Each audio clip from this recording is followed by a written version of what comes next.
Ауыл мектебіндегі білім сапасын арттырып, маман тапшылығын жою үшін Ақтөбе облысында жаңа жоба жүзеге асып жатыр. Өңірдегі үздік 12 білім ордасының ұстаздары шалғайдағы елді мекен балаларына онлайн дәріс береді. Бұл мақсатта 3 миллиард теңге жұмсалып, оқу ғимараттарының материалдық техникалық базасы жаңартылды. Тақырыпты тілшіміз толықтырады.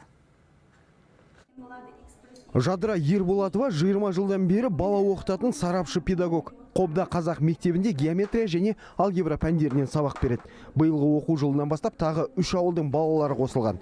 Білім ордасы шағын жинақты ауыл мектептерінің цифрлы әлеуетін дамыту бағдарламасына қатысып жатыр. Жоба бойынша тірек мектепке қосымша 3 оқу орны бекітілген. Тақырыптық жоспарды мұғалімдермен бірлесіп құрамыз. Сабақ жоспарын бірге жоспарлаймыз. Алғашқы 5 минут мұғалімдер өздері, ассистент мұғалімдер өздері үй тапсырмасын тексеріп, оқушылардың психологиялық әл-ауқатын қалыптастырады. Әрі қарай тірек мектебінің мұғалімі жаңа тақырыпты түсіндіреміз.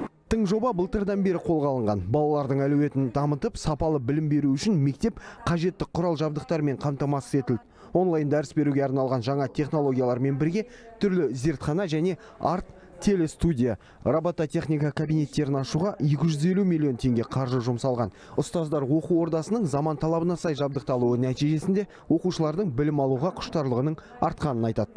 Әр мектеп енді жарты жылдық бойынша өздерінің білім сапасын мониторингін қорытындылайды. Сол мониторинг бойынша +5, +6, +9 деген динамикасы пайда болды. Бақылау жұмыстарының нәтижелері өте жақсы болып шықты. Яғни оқушылардың білімдері нығайып, терең болды деп сондай пікір алудамыз. Тірек білім орда ретінде облыстағы 12 мектеп таңдалып алынған. Әрқайсысына шағын жинақты 3 магнит мектебі бекітілді. Нәтижесінде өңірдегі 36 оқу орнында математика, физика, химия және биология мен ағылшын тілі бір әдістеме аясында өтеді. Ол үшін жобаға қатысып жатқан ұстаздар қосымша біліктілігін арттыру курстарында тәлім алды.